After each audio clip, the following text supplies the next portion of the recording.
Takut target. Mbak, bisnisnya apaan sih? Ada target ya? Banyak orang takut dengan target.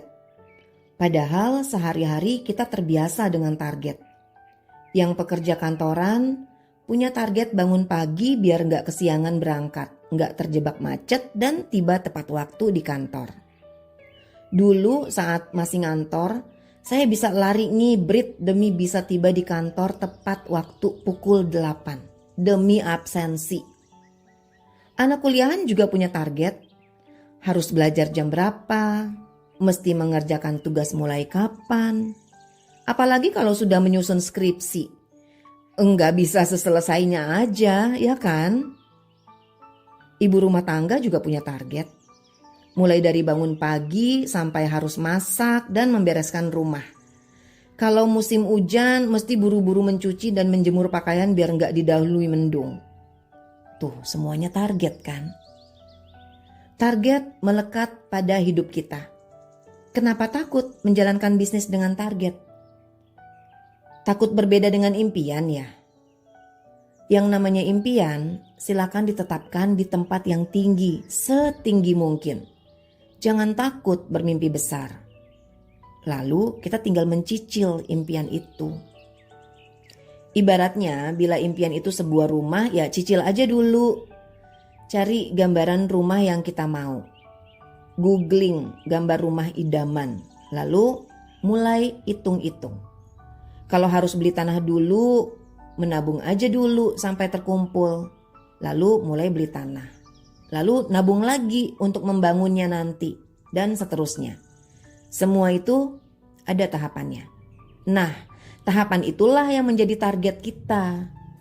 Kapan mau cari gambar? Kapan mau cari duitnya?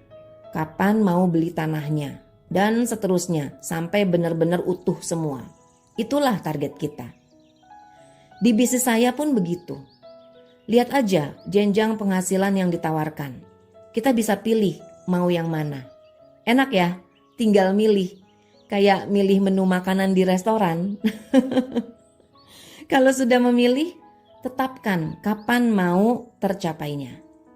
Lalu hitung kekuatan kita. Untuk mencapai apa yang kita mau, sudah punya senjatanya belum? Sudah ada alatnya atau belum? Jika belum, itu dulu yang kita kerjakan. Buat saya, target harus dibuat berdasarkan kesadaran dan keyakinan, bukan sekedar angan-angan. Mau punya penghasilan 4 juta per bulan, udah punya alatnya belum? Mau bertemu dengan 10 orang sehari, sudah tahu harus pergi kemana? Kalau belum punya senjatanya, siapkan dulu. Tidak perlu menurunkan target. Tapi kalau memang senjatanya aja belum lengkap, ya mulai setahap demi setahap. Intinya target itu sesuatu yang belum dicapai, belum dimiliki, tapi juga sesuatu yang nyaman di hati. Yang bikin kita pede dan nyaman mengejarnya. Nah, selama ini saya sering bertemu dengan orang yang punya kemampuan tapi nggak pede, nggak berani bermimpi. Sebaliknya tidak sedikit juga orang yang impiannya besar tapi nggak cepet-cepet upgrade diri.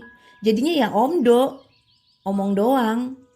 Contohnya, dulu saya disapa orang melalui media sosial. Dia bilang mau punya bisnis dan sudah punya banyak kenalan yang bisa diajak ke bisnis. Jaringan saya luas mbak, saya punya komunitas besar. Gampang lah, pasti bisa deh. Sampai saat ini, bertahun-tahun kemudian tidak ada yang dia kerjakan. Orangnya pun entah kemana. Jadi, menurut saya, kalau Anda sudah memilih, otomatis Anda sudah siap punya target. Atau Anda sudah tahu pasti ada target. Pasti itu. Kalau Anda sudah capek di zona pas-pasan, lalu memilih bisnis sembari mengasuh anak di rumah, Anda sudah sepatutnya bersedia di target bangun lebih pagi dan tidur lebih malam. Kalau Anda sudah bosan dengan gaji 5 koma dan butuh penghasilan kedua, lalu memilih bisnis dengan memanfaatkan internet, Anda pasti bersedia di target untuk berinternet minimal 4-5 jam sehari. Sesederhana itu aja kok.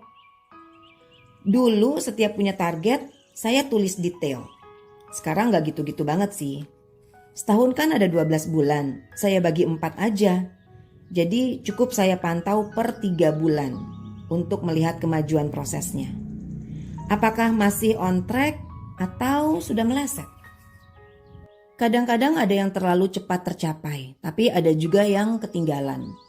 Rutin melihat kembali pencapaian target bisa membuat kita lebih cepat mengatur ritme kerja. Dengan tim bisnis saya pun begitu. Saya memilih orang-orang yang tidak takut dengan target. Jika Anda berani punya target, apa yang Anda kerjakan akan terlihat hasilnya. Jika tidak, impian Anda tetap akan membumbung tinggi di angkasa. Untuk itu, saya perlu memantau tim bisnis. Saya punya batas waktu, paling lama 3 bulan. Biasanya hal utama yang menjadi pertimbangan saya tidak semata apakah targetnya tercapai, namun lebih kepada value of life, terutama attitude. Bagaimana sikapnya dalam mengejar target. Target boleh tinggi, semangat juga berkobar-kobar. Tapi kalau cara mengejarnya menghalalkan segala cara, bisnis enggak akan langgeng. Ini juga berlaku jika Anda membangun bisnis sendiri. Anda mungkin akan berurusan dengan mitra bisnis atau dengan vendor. Pantau saja sikap mereka terhadap target. Pantau attitude demi bisnis yang terus berkembang sehat. Catat ya. Kalau kita masih punya perasaan takut dengan target, bisa jadi masih ada persoalan dengan diri kita. Mungkin karena kita belum memilih mau apa atau mau kemana. Masih merasa diri sebagai korban seseorang atau sesuatu. Atau mungkin berpikir target itu sesuatu yang tinggi. Tanpa sadar sesungguhnya hidup kita sehari-hari penuh dengan target.